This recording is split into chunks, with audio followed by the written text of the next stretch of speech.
Hello friend, welcome to my YouTube channel. आज मैं semester 3 का क्वेश्चन करवा रही हूँ, जो कि बहुत ही इम्पॉर्टेंट क्वेश्चन है। आप बीबीएम की हो या बीवीयू या अदर यूनिवर्सिटी से है तो सभी के लिए हेल्पफुल होने वाला है। तो क्वेश्चन पे आते हैं। क्वेश्चन है, विजेता एवं साम्राज्य के निर्माता के रूप में बाबर का मूल्यांकन करें।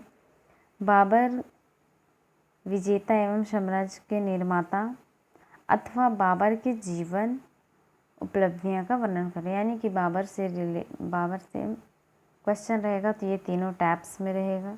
विजेता एवं साम्राज्य के निर्माता के रूप में बाबर का मूल्यांकन करें, या बाबर विजेता एवं साम्राज्य का निर्माता अथवा बाबर के जीवन एवं उपलब्धियां का वर्णन करें। यानी कि बाबर से रिलेटेड क्वेश्चन जितने भी रहेंगे तो आंसर सबका सेम यही होगा। तो चलिए आंसर पे आते हैं। आंसर है, सबसे पहले बाबर का जीवन परिचय लिखना है। तो इसका जीवन परिचय लिखना है इस तरीके से। बाबर मुगल वंश का संस्थापक था, जिन्होंने 1526 ईस्वी से 1530 ईस्वी तक भारत में शासन किया था। बाबर का जन्म 14 फरवरी 1483 ईस्वी को फरगना उज्बेकिस्तान में हुआ था। इनका पूरा नाम जहीरुद्दीन मोहम्मद बाबर था। मतलब बाबर मुगल वंश का संस्थापक था, जिन्होंने 1526 ईस्वी से 1530 ईस्वी तक भारत में शासन किया। बाबर का जन्म 14 फरवरी 1483 ईस्वी को फरगना में हुआ था। इनका पूरा नाम जहीरुद्दीन मोहम्मद बाबर था। इनके पिता का नाम उमर शेख तथा माता का नाम कुतलुग निगार खानम था। वैसे तो बाबर जात से चगताई तुर्क था, लेकिन अपने पिता की ओर से तैमूर तथा माता की ओर से चंगेज खां वंशज होने के कारण काफ़ी गौरवान्वित महसूस करता था। यानी कि इनके पिता का नाम उमर शेख तथा माता का नाम कुतलुग निगार खानम था। वैसे तो बाबर जात से चगताई तुर्क, लेकिन अपने पिता की ओर से तैमूर तथा माता की ओर से चंगेज खान के वंशज होने के कारण काफ़ी बाबर अपने आप अच्छा महसूस करता था। 1494 ईस्वी में उनके पिता उमर शेख की मृत्यु हो गई, जिसके कारण इन्हें लगभग 11 वर्ष की उम्र में ही फरगना का शासक बनना पड़ा। इनके पिता पड़ोसियों के साथ अच्छे संबंध नहीं रखते थे, अतः इस वजह से उनके पारिवारिक शत्रुओं ने ही उसे उनके मूल साम्राज्य से खदेड़ दिया। मतलब इनके पिता का मृत्यु 1494 ईस्वी में मृत्यु हो गया था, जो कि जिसके कारण लगभग उन्हें 11 वर्ष की उम्र में ही उसे शासक बनना पड़ा फरगना के। और उनके पड़ोसियों के साथ अच्छे संबंध नहीं रहते थे, जिसके कारण वह शत्रु उसके मूल साम्राज्य में खदेड़ दिए, उसी के साम्राज्य से उसे खदेड़ कर निकाल दिए। तो बाबर का किस तरीके से वो संघर्ष करके कितने मतलब कि युद्ध हुआ उनके बीच में, और फिर कैसे वो अपना ये किया, तो चलिए वो मैं बतला रही हूँ। बाबर का प्रारंभिक संघर्ष। बाबर का पिता का आसपास के पड़ोसियों के साथ अच्छे संबंध नहीं होने के कारण बाबर को प्रारंभ में बहुत सारी समस्याओं का सामना करना पड़ा। इन्हीं समस्याओं के बीच बाबर ने 1494 ईस्वी में समरकंद को जीतने का प्रयास किया, लेकिन वह असफल रहा। इसके बाद वह पुनः 1497 को दूसरी बार तथा 1501 को तीसरी बार समरकंद पर आक्रमण किया, जिसे वह लेकिन जिसमें वह सफल तो रहा, लेकिन वह ज़्यादा दिन तक सत्ता स्थापित नहीं कर सका। यानी कि जब बाबर के पिता के आसपास पड़ोसियों के साथ अच्छे संबंध नहीं हुआ, तो बाबर प्रारंभ में बहुत सारी कठिनाइयाँ आई।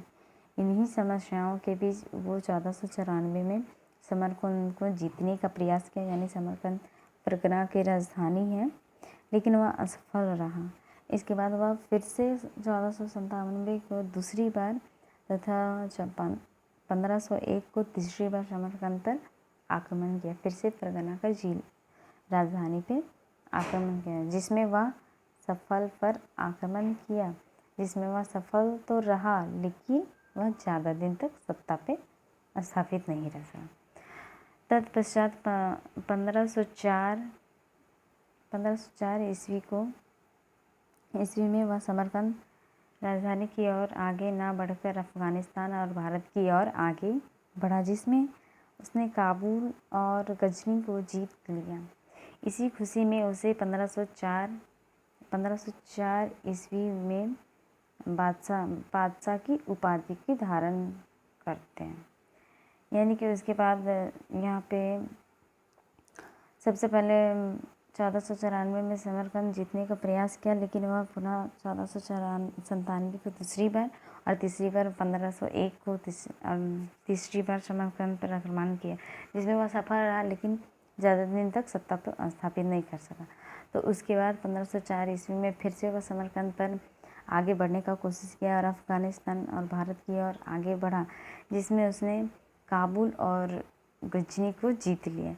इसी खुशी में उसका बाबर का बादशाह का उपाधि दिया गया था 1507 ईस्वी में, क्योंकि समरकंद बाबर की पूर्वजों की जागीर थी। अतः उसने 1511 को पुनः समरकंद पर आक्रमण किया, लेकिन वह ज़्यादा दिन तक टिक नहीं सका, जिसके कारण उसे फिर से 1512 ईस्वी को समरकंद से भारत की ओर भागना पड़ा। क्योंकि समरकंद बाबर की पूर्वजों की जागीर थी, यानी कि मतलब उस टाइम ज़्यादा ही लगाव सबको रहा था। अतः उसने 1511 को पुनः समरकंद पर आक्रमण किया। फिर से वह फरगना के राजधानी पे समरकंद पर आक्रमण किया 1511 में। वह ज़्यादा दिन तक टिक नहीं सका, जिसके कारण उसे फिर से 1512 ईस्वी को समरकंद से भारत की ओर भागना पड़ा। यानी कि वह फरगना देश को छोड़कर वह वहाँ से भागकर भारत की ओर आए। उसके बाद बाबर का भारत पर आक्रमण किस तरीके से हुआ वो आप लोग को आगे पढ़ना है।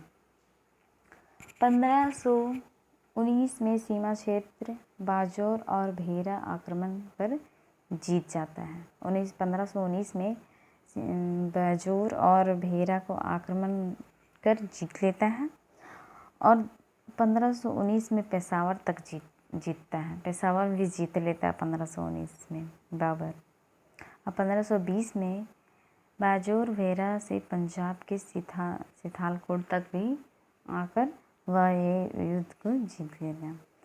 1524 में लाहौर सहित लगभग पंजाब के अधिकांश भाग को भी जीत लेता है। इतना उनके बीच में इतनी कठिनाइयाँ आई। उसके बाद उन्होंने सबसे प्रथम पानीपत का युद्ध किया, जो कि पानीपत का प्रथम युद्ध एवं मुगल वंश की स्थापना भी किए थे।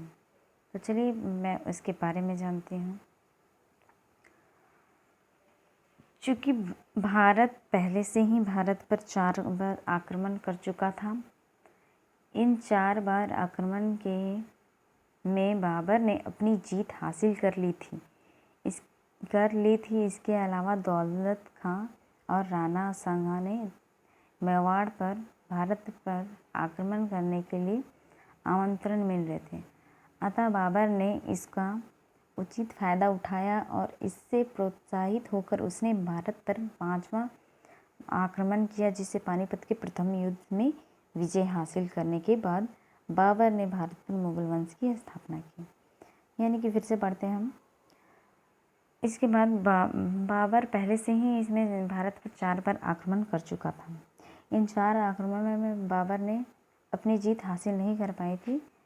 इसके अलावा दौलत खां और राणा सांग भारत पर आक्रमण करने के लिए आमंत्रण मिल रहे थे, लेकिन बाबर इसके उचित फ़ायदा नहीं उठा पाए और ना ही प्रोत्साहित हो गए।